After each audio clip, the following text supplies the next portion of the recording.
الرحیم عزیز طلباء السلام علیکم۔ آج ہم مرزا اسد اللہ خان غالب کو پڑھیں گے۔ ان کی 2 نظمیں ہمارے سلیبس میں شامل ہیں، لیکن جو سلیبس کم ہوا ہے اس میں اب ہمیں 1 نظم ان کی پڑھنا پڑے گی۔ ان کا تعارف ہم شروع کرتے ہیں۔ یہ 27 دسمبر 1797 میں یہ آگرے میں پیدا ہوئی، دلی کے قریب ایک شہر ہے۔ وفات ان کی 15 فروری 1869 میں ہو گئی۔ یہاں بات پیش نظر رہے کہ 1857 میں جنگ آزادی ہوئی تھی، تو یہ ان کی وفات سے کچھ سال پہلے ہی ہوئی تھی اور انہوں نے وہ جنگ آزادی کا دور بھی دیکھا ہے۔ تو مرزا اسد اللہ خان غالب آگرے میں پیدا ہوئے، آگرہ میں پیدا ہوئے۔ ابتدا میں اسد، بعد میں غالب تخلص اختیار کیا۔ شاہی دربار سے یعنی بہادر شاہ ظفر کے دربار سے منسلک رہے اور وہاں سے ان کو نجم الدولہ اور دبیر الملک کے خطاب ملے۔ غالب کے آباء و اجداد ترک سلجوق تھے، یعنی یہ ترکی کے رہنے والے تھے، جو مغلیہ عہد میں ماوراء النہر سے ایران کی طرف سے ہندوستان میں آ گئے اور اچھے سرکاری عہدوں پر یہ فائز رہے۔ ان کے چچا نصر اللہ بیگ شاہی فوج میں رسالدار تھے۔ رسالدار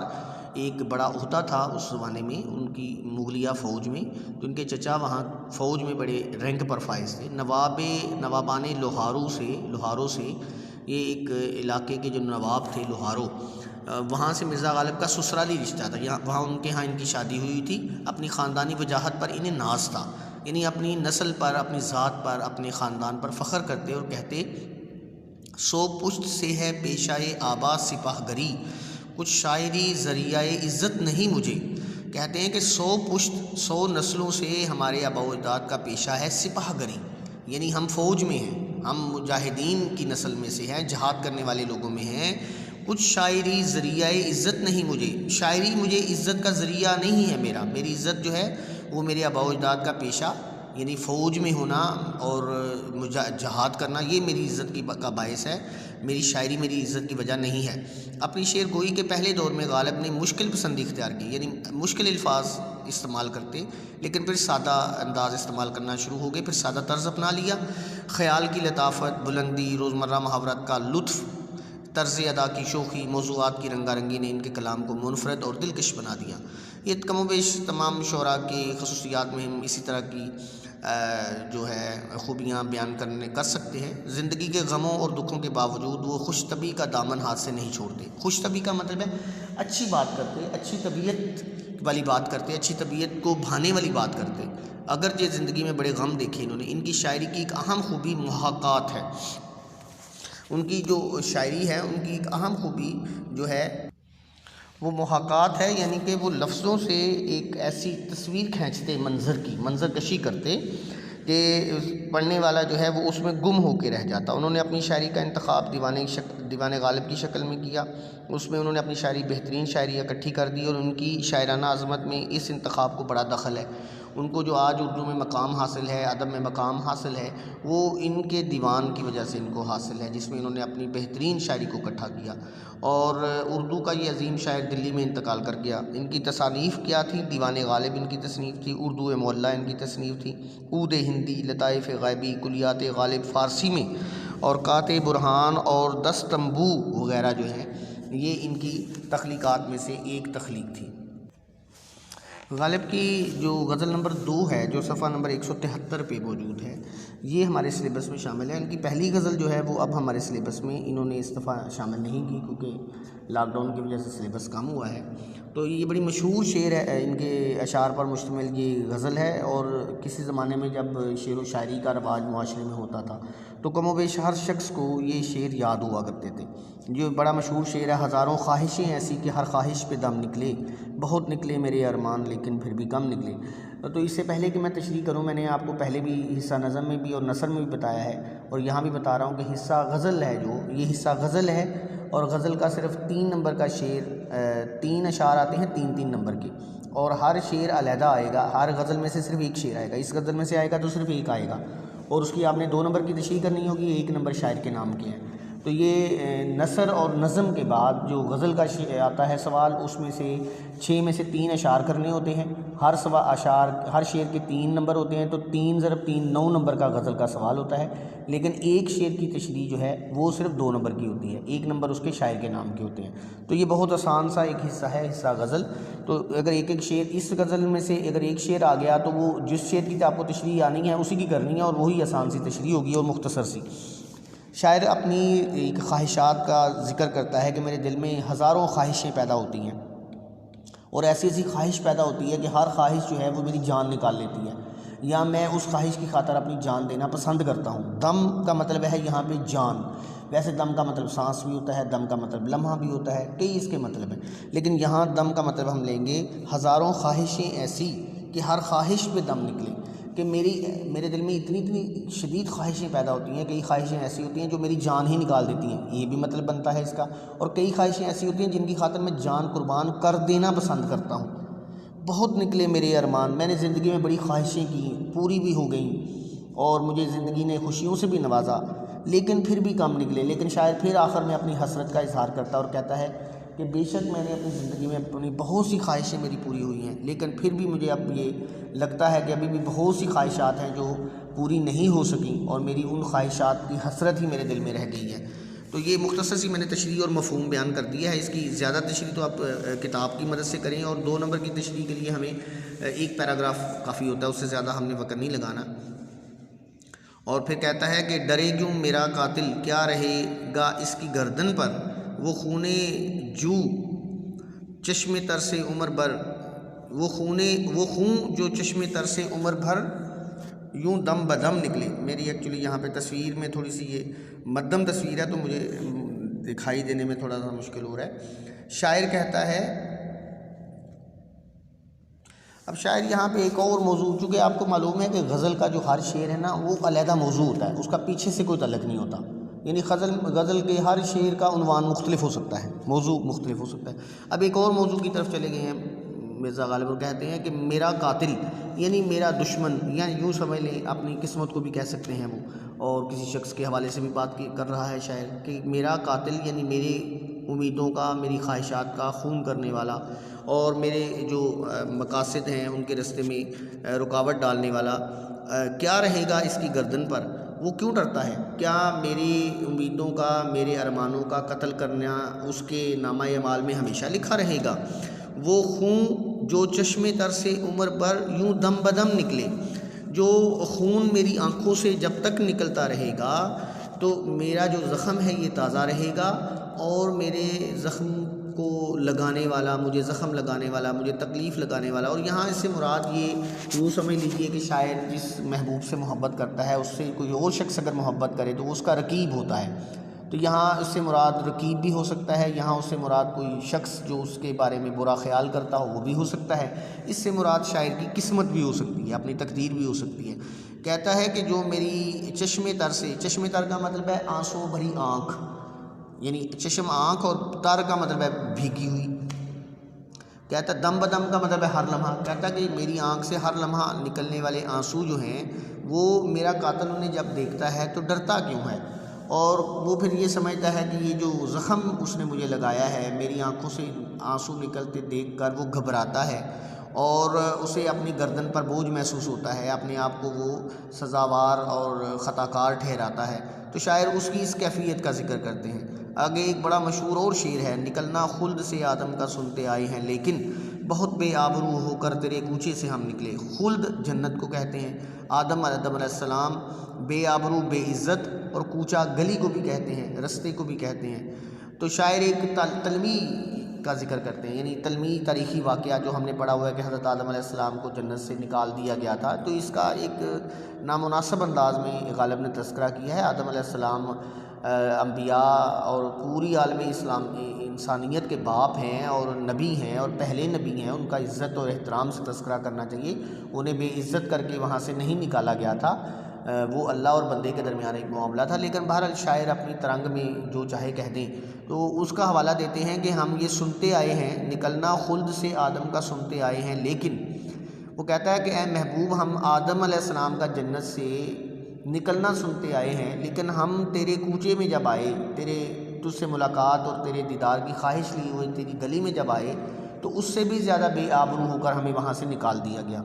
میں اس سے زیادہ تشریح کرنا اس کی پسند اس لیے نہیں کرتا کہ اس میں اس سے اختلاف کرتا ہوں۔ آدم علیہ السلام کا تذکرہ ہم بے آبرو اور بے عزت جیسے الفاظ سے ان کے ساتھ ہم نہیں جوڑ سکتے اس کو، بس اس کا مفہوم بتانا تھا، وہ میری مجبوری تھی، سلیبس میں شامل ہے تو، لیکن مشہور یہ بہت زیادہ ہے۔ اس کا اگلا شعر بھی اسی طرح بڑا مشہور ہے، بھرم کھل جائے گا ظالم تیری کامت درازی کا، اگر اس طرائے پر پیچ و خم کا پیچ و خم نکلے۔ تھوڑا سمجھنے والا ہے۔ بھرم کا مطلب ہے یہ قسم کا جو ایک دکھاوا ہوتا ہے، جو ایک کہہ لیں ایک خیال بنا ہوتا ہے لوگوں کے سامنے، ایک مصنوعی ایک ہوا بنا ہوتا ہے، اور ظالم کہا گیا ہے ظلم کرنے والے کو، محبوب بھی کہا گیا ہے اس کو، محبوب بھی اس سے مراد ہو سکتا ہے۔ قامت قد کو کہتے ہیں، اور درازی بڑا ہونا، لمبا ہونا، بہت زیادہ طویل ہونا۔ تو اصل میں یہ اس نے کہا ہے کہ اے محبوب تیرے حسن کا جو بھرم ہے نا وہ کھل جائے گا۔ اس کا ایک مفہوم یہ ہے۔ دوسرا مفہوم یہ ہے کہ کسی لمبے شخص کو دیکھ کے یہ کہا جاتا ہے عام طور پہ کہ تیرے لمبے قد کا بھید کھل جائے گا، بھرم کھل جائے گا۔ قامت درازی کا مطلب ہے لمبا قد، اور یہاں لمبا قد اس کا لفظی مطلب ہے، اور قامت درازی کا ویسے مطلب ہے حسن، تیرے حسین ہونے کا جو ہے نا اصل اس کے پیچھے چھپا ہوا راز وہ افشا ہو جائے گا، وہ کھل جائے گا اگر اس طرائے پر پیچ و خم کا پیچ و خم نکلے۔ اب طرہ کہتے ہیں پگڑی کے اوپر وہ لمبا سا لڑ جو اوپر کی طرف، ایک کبھی پرانے طرز کی جو پگڑی ہے نا وہ آپ دیکھیں تو اس کا سامنے سے اوپر کی طرف ایک لڑ سا ایک کپڑے کا ٹکڑا اوپر گیا ہوتا ہے، جو انسان جب پہنتا ہے تو اس کا قد 2-3 فٹ بڑھ جاتا ہے، وہ 1 فٹ تو کم سے کم ہوتا ہے وہ والا طرہ، اسے طرہ کہتے ہیں۔ اور پر پیچ کا مطلب ہے وہ پگڑی کی طرح اس کے اندر پیچ پڑے ہوتے ہیں نا، نیچے سے وہ پر پیچ ہوتا ہے۔ اور پیچ و خم بھی اس کا یہی مطلب ہے، پر پیچ اور پیچ و خم دونوں کا مطلب ہے کہ اگر تو نے جو پگڑی سر پہ پہنی ہوئی ہے اس کو تو اتار دینا تو دور سے جو تمہیں اتنا 1 فٹ لمبا تم ہمیں نظر آ رہا ہے محبوب یا اے انسان، تو پگڑی اتارے تو تیرا قد چھوٹا ہو جائے گا۔ اور دوسرے لفظوں میں ہم یہ کہہ سکتے ہیں کہ اے محبوب تو نے جو اپنے حسن کو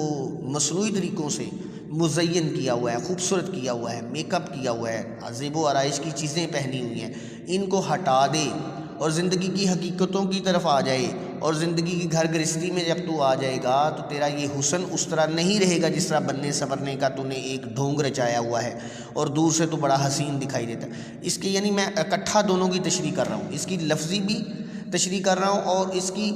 کہہ لیں مجازی تشریح بھی کر رہا ہوں۔ مجازی تشریح تو یہ ایک محبوب کے حسن کے لیے ہے، اور لفظی تشریح یہ ہے کہ کسی بھی لمبے شخص کو ہم کہہ کے یا بڑے مقام پہ کوئی شخص بیٹھا ہو تو بندہ اسے کہتا ہے کہ تیرے اس بلند مقام کی حقیقت وہ نہیں ہے جو دور سے دکھائی دیتی ہے۔ تو مزید تشریح اس کی آپ مجھ سے پوچھ بھی سکتے ہیں اور کتاب کی مدد سے بھی سمجھ آ سکتی ہے۔ میں نے معنی اور جو 2 تشریحات بنتی ہیں کہ کسی لمبے شخص کو کہا جائے کہ تیری پگڑی کی وجہ سے یہ تیرا لمبا قد ہے، تو یہ پگڑی اتار تو تیرے لمبے قد کی حقیقت سامنے آ جائے گی، یہ اس کا ایک مطلب ہے بڑا آسان۔ دوسرا یہ ہے کہ کسی حسین شخص کو کہا جائے کہ تیرا حسن جو ہے یہ مصنوعی چیزوں کی وجہ سے ہے، جو تو نے اپنے حسن کی زیبائش اور مزین کیا ہوا ہے، ان کی مختلف چیزوں سے آرائش کی ہوئی ہے، زیبائش اور آرائش کی ہوئی ہے، وہ چیزیں ہٹا دے تو تیرا حسن جو ہے اس کی حقیقت سامنے آ جائے گی کہ تو اتنا حسین ہے نہیں جتنا تو دکھائی دیتا ہے۔ پھر آگے کہتے ہیں ہوئی جن سے توقع خستگی کی داد پانے کی، وہ ہم سے بھی زیادہ خستہ تیغ ستم نکلے۔ کہتا ہے خستگی کہتے ہیں کسی چیز کا نا بڑا کمزور ہونا اور ٹوٹ جانے والا، یعنی غم، اس کا ایک معنی یہاں پہ ہم غمزدہ لے لیں گے، یعنی یہاں اس کا مطلب یہ ہے کہ ہوئی جن سے توقع کا مطلب ہے امید، جن سے ہمیں امید تھی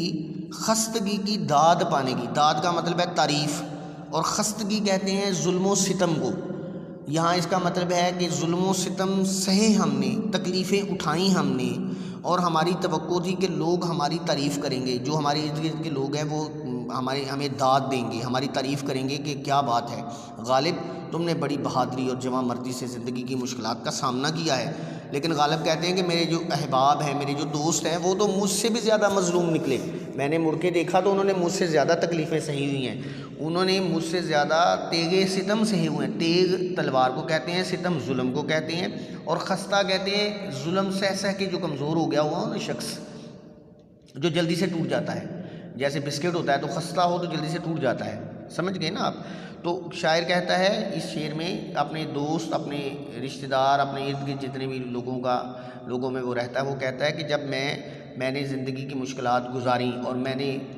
اپنے ارد گرد دیکھا اور اپنے دوستوں کی طرف تعریف طلب نگاہوں سے دیکھا کہ میری تعریف کریں گے کہ واہ کیا بات ہے، اتنے مشکل مراحل سے تم اتنی آسانی سے گزر گئے، لیکن افسوس کہ میں نے جب انہیں دیکھا تو وہ مجھ سے بھی زیادہ خستہ حال تھے، مجھ سے بھی زیادہ ان پر ظلم و ستم اور تکالیف اور مصائب کے پہاڑ ٹوٹے تھے، اور وہ مجھ سے بھی زیادہ کمزور ہو چکے تھے، لہٰذا انہوں نے میری تعریف کیا کرنی تھی۔ محبت میں نہیں ہے فرق مرنے اور جینے کا، اسی کو دیکھ کر جیتے ہیں جس کافر پہ دم نکلے۔ شاعر کہتا ہے کہ محبت ایک ایسا جذبہ ہے، اس میں مرنے اور جینے کا فرق ختم ہو جاتا ہے،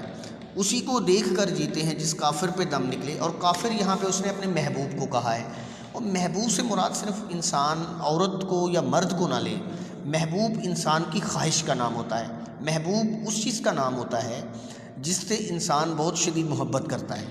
تو شاعر کہتا ہے کہ محبت جس سے ہو جاتی ہے نا، اس محبت کے جذبے کے سامنے زندگی اور موت بے معنی ہو جاتی ہے۔ انسان جس محبوب کے حسن پہ مرتا ہے اسی کو دیکھ کر جیتا ہے۔ تو بڑے ہی عجیب معنوں میں شاعر جو ہے، غالب جو ہیں، موت اور زندگی ایک ہی جذبے کے دو رخ بتا دیتا ہے، ایک ہی زندگی کے دو رخ کے طور پہ دو رخ بنا دیتا ہے، اس کو دو رخی زندگی بنا دیتا ہے، اور بڑا خوبصورت اس کا انداز اختیار کرتا ہے۔ تو پھر کہتا ہے کہاں ہے میخانے خانے کا دروازہ غالب اور کہاں واعظ، پر اتنا جانتے ہیں کل وہ جاتا تھا کہ ہم نکلے۔ یہاں وہ طنز کرتا ہے اپنے اوپر، اپنے آپ کو، اس پر لوگ اس کو طنز بھی کرتے تھے غالب پر کہ یہ شراب بھی پیتا ہے، برائی بھی کرتا ہے اور اچھی کام بھی، نصیحت بھی کرتا ہے۔ تو وہ اس واعظ کہتے ہیں واعظ کرنے والا، نصیحت کرنے والا، اور میخانہ خانہ اردو ادب میں اکثر استعمال ہوتا ہے شراب خانہ۔ کہتا ہے کہاں میخانے خانے کا دروازہ غالب اور کہاں واعظ، کہاں شراب خانہ اور کہاں مجھے نصیحت کرنے والا نیک شخص، اس کو تو اس کے قریب بھی نہیں جانا چاہیے، لیکن غالب طنزیہ انداز میں کہتا ہے کہ لیکن میں اتنا جانتا ہوں کہ کل جب وہ میخانے خانے کے اندر جا رہا تھا تو میں میخانے خانے کے اندر سے نکل رہا تھا، یعنی ہم دونوں ایک ہی کشتی کے سوار تھے، فرق صرف یہ تھا کہ میں زندگی کے پہلے حصے میں یا میں زندگی کے ایک حصے میں داخل ہوا ہوں برائیوں میں، اور مجھے نصیحت کرنے والا وہاں وہ برائیاں کر کے وہاں سے جا رہا تھا اس وقت۔ تو بس ایسے ہی ہے، یعنی یہ اپنے اوپر طنز کرنے والوں کو جواب دیا ہے مرزا غالب نے، اور کہا ہے کہ نصیحت کرنا آسان ہوتا ہے، زندگی کی مشکلات کا سامنا کرنا مشکل ہوتا ہے، اور مجھے جو نصیحت کرنے والا، واعظ کرنے والا واعظ تھا، میں اس کی حقیقت بھی جانتا ہوں کہ جب وہ شراب خانے کے اندر جا رہا تھا تو میں نے بھی اسے دیکھ لیا تھا جاتے ہوئے، اس وقت میں خانے سے، شراب خانے سے نکل رہا تھا، یعنی ان برائیوں کے سمندر سے میں نکل رہا تھا اور وہ اس میں داخل ہو رہا تھا۔ بس یہ ایک غزل کے مختلف اشعار تھے جو مختلف ترنگ میں مختلف خیالات کی ترجمانی کرتے ہیں۔ تو مرزا غالب کا یہ ایک بہتر جو ہے غزل تھی، بعض اوقات تشریح میں ایسے الفاظ نکل جاتے ہیں جو درست نہیں ہوتے، لیکن امید ہے کہ میں نے اس کو نظم نہیں کہا، شاید میں نے نظم کہہ دیا ہو، یہ غزل ہے۔ تو یہ ہماری مرزا غالب کے حوالے سے ہمارے سلیبس کی ایک غزل ہم نے پڑھی ہے الحمدللہ۔ اس کے بعد ہم آخری غزل پڑھیں گے، اس وقت تک کے لیے اللہ حافظ۔